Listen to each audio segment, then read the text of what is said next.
तर फायनली बघू शकता आमच्या शहराकडचा नजारा कसं दिसतंय. मग आपलं शहर नाशिक जिल्हा, कायद्याचा मालिक जिल्हा. हे बघा वर ढगाळ, वातावरण झालं थंड. ही आपली नदी, नंदनी नदी. हे बघा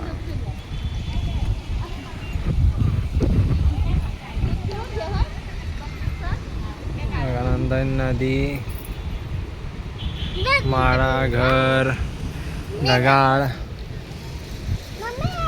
हे बघा एवढं वातावरण आपल्या गावाकडचं आहे. शिल्पा, पोरं, हे आई, पत्र्याचं 2 माझं घर, पत्र्याचं शेड. हे आमचं मांजर, ते आमचं कुत्रं, हे आमची कुत्री, अरे हे कुत्री. आमचा ब्लॉग संपला, बाय.